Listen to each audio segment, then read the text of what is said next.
I thought the room only existed in my dreams, until I found the door in a forgotten alley. Inside was a box with photographs of me, some from last night, and some from moments I hadn't lived yet. Then the bulb flickered, and a towering figure made of shifting faces whispered in my mind, "You came back."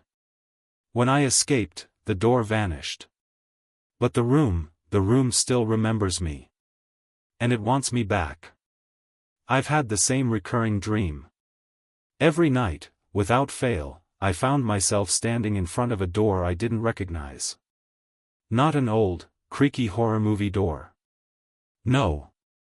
This one was painfully ordinary, smooth wood, a brushed steel handle, a tiny brass plate at the center engraved with a single word I could never quite read before waking up. Behind it was the room. It was a perfectly square chamber lit by a single bare bulb.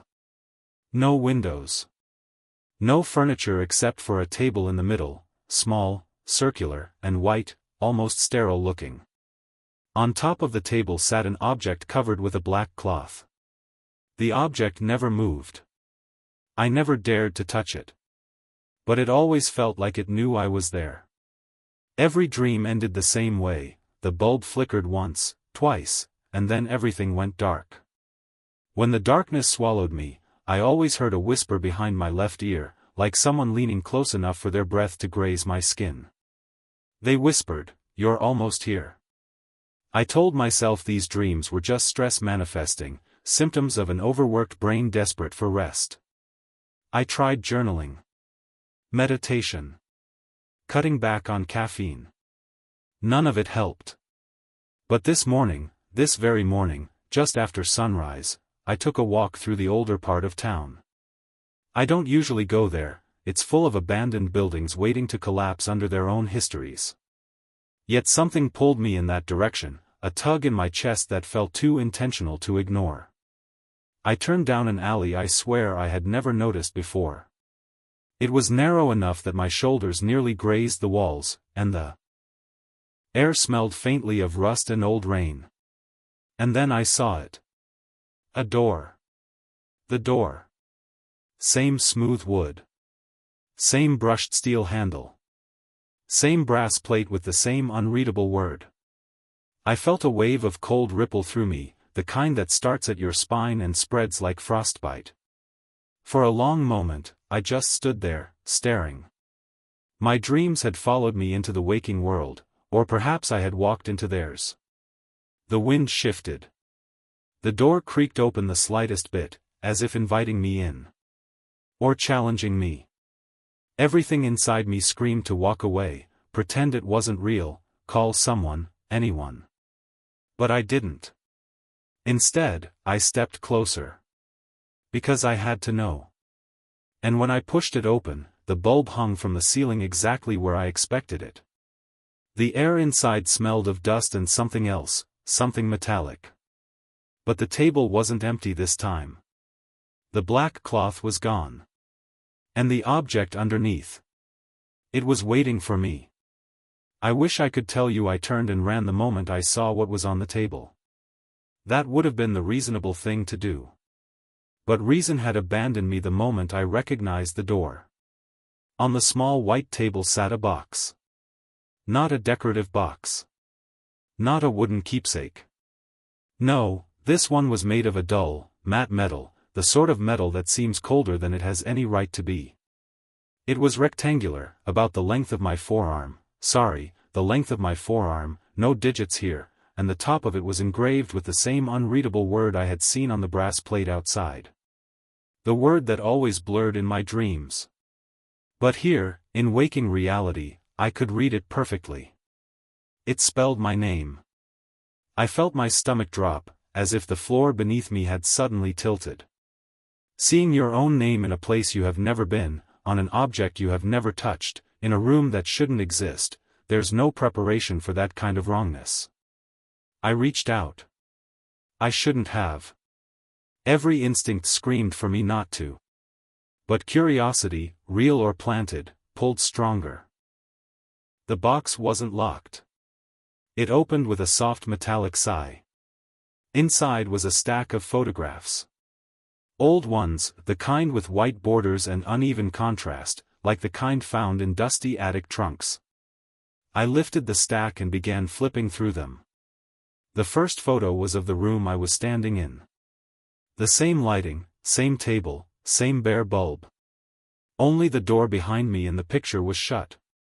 The second photo was of the alley outside, except the alley was empty, as though I hadn't been standing there moments ago. The third photo made my fingers go numb. It showed me sleeping in my own bedroom. Not last week. Not last year. Last night. I was lying on my side, mouth slightly open, my arm draped over the blanket the same way I remembered waking up. I stared at the photo for what felt like an eternity, unable to breathe. My first thought was that someone had broken into my home. My second thought was far worse. Someone had been standing close enough to take that picture. I flipped to the next one. The fourth photo showed me again, but this time I wasn't asleep. I was standing exactly where I was now, inside this room, looking down at the photographs in my hands. A photo of this exact moment. Taken before I had even lived it. I heard the bulb above me flicker, once, twice, just like in the dreams. The air grew heavy, thick, as though the walls were inhaling. Behind me, a whisper slid through the room, brushing the hairs on my neck upright. "You're late." I spun around. Nothing. No one. But the door I had entered through was no longer open. It was shut tight. And the handle had changed. Instead of brushed steel, it was now the same dull metal as the box, engraved with that word. My name. My heartbeat thudded so loud it echoed in my ears. I reached for the handle, twisting it, but it wouldn't budge. The metal felt warm, almost pulsing beneath my fingers. Then the bulb flickered again, longer this time, and I saw movement in the shadows directly beneath it. Something stretching, unfolding itself like a figure waking from a deep sleep. I didn't breathe. I didn't move. The bulb steadied. And something stood there in the corner of the room. Watching me. I wish I could say the figure was a hallucination, some trick of the flickering bulb and my rattled nerves. But what I saw, what I felt watching me, was no illusion. The figure stood still, as if carved from shadow, tall, impossibly tall, its head nearly brushing the ceiling. Its form was vaguely human, but wrong in subtle ways, like someone sculpting a person from memory and getting all the proportions slightly off. The shoulders too narrow. The arms too long. The outline too soft, as though it wasn't fully solid. But the worst part, what froze me to the spot, was its face. Or its lack of one. Not blank. Not smooth. But shifting. A blur of movement, like dozens of faces melting into one another, men, women, children, all dissolving in and out of existence. Every time the bulb flickered, a new expression surfaced, fear, anger, sorrow, confusion, each one gone before my brain could fully register it. And every one of those faces looked at me. I staggered back, nearly knocking the table over. The stack of photos slid, spilling across the floor in a cascade of memories that shouldn't exist. The figure didn't move, not even a twitch, but its attention clung to me like static. I forced myself to breathe.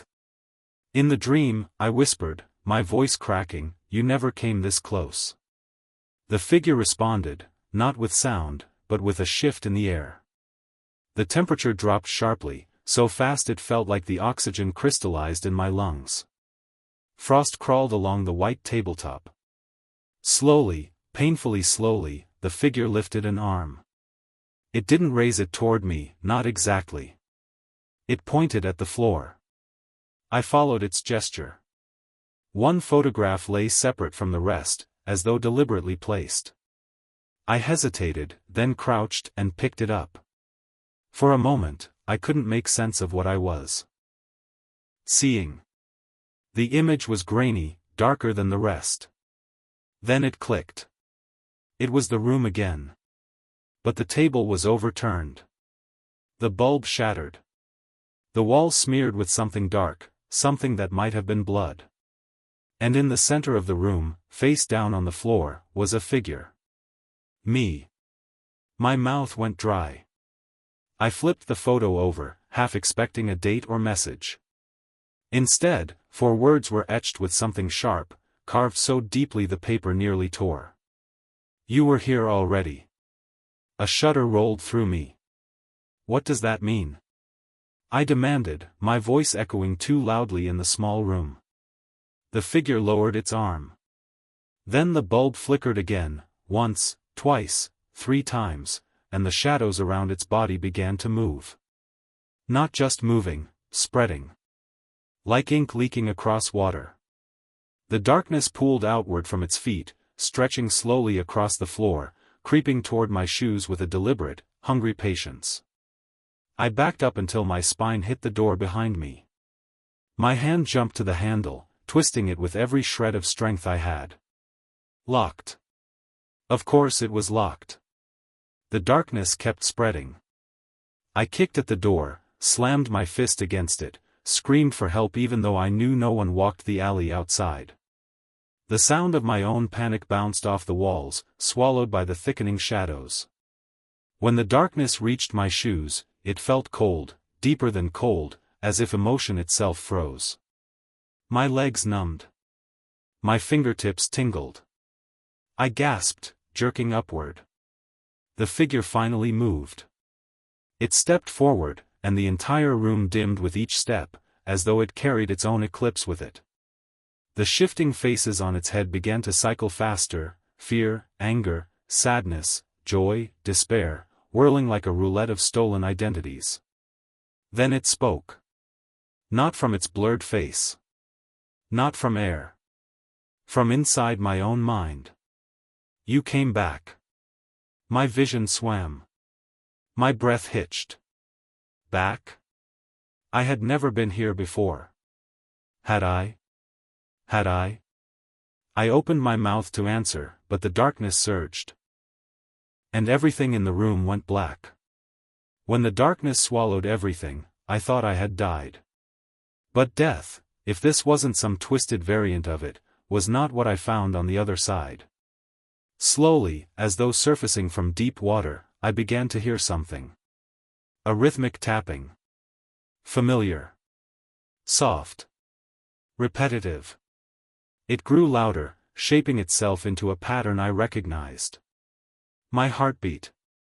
But not the frantic, panicked pulse I expected. No. This one was calm. Steady. Almost mechanical. Light seeped in around me, thin at first, then stronger, like the world was being painted back into existence. My vision cleared. I was standing. In the same room. But it wasn't the same. The walls were pristine. The floor spotless. The table upright and polished. The bulb above shone steadily, not flickering.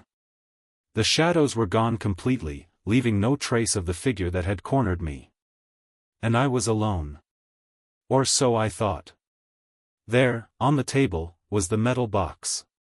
Closed. Untouched. Like nothing had happened. My breath hitched as I stepped closer. My hand trembled when I lifted the lid.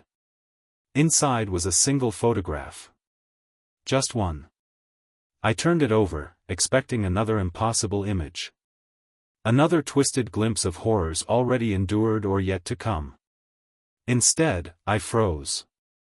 The photograph was of me. Not sleeping. Not dying. Standing exactly where I was now, beside the table, looking down at the photograph. But, in the picture, something was different. In the image, behind me, the figure stood at my back. A towering silhouette of shifting faces. Watching me. I spun around so quickly I felt my neck crack. Nothing.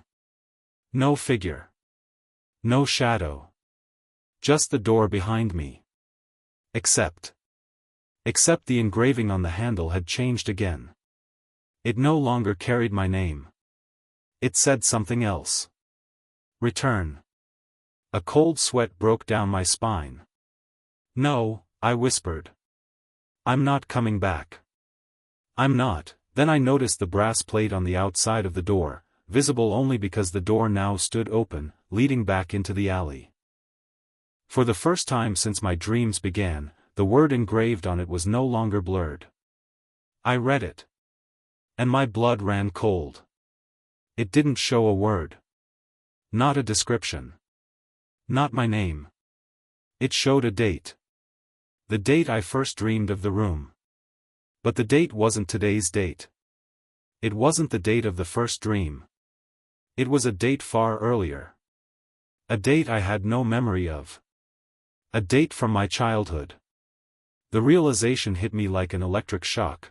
I hadn't found the room. I had returned to it. Whatever happened here, whatever I saw, was not happening for the first time. I was repeating it. Living it again. Drawn back to something I had forgotten. Something the room had not forgotten. A gust of cold wind swept past me from within the room, carrying a whisper that chilled the marrow of my bones, until you remember. I stumbled backward, practically falling into the alley outside. The door slammed shut on its own, the sound echoing like a gunshot. When I blinked, the door was gone. No wood. No handle. No plate. Just the old brick wall. Like it had never existed. I stood there for a long time, breath shallow, heart rattling against my ribs. People passed by the alley entrance, living their normal lives. None of them seemed aware of the impossible thing I had just lived through. Or lived through again.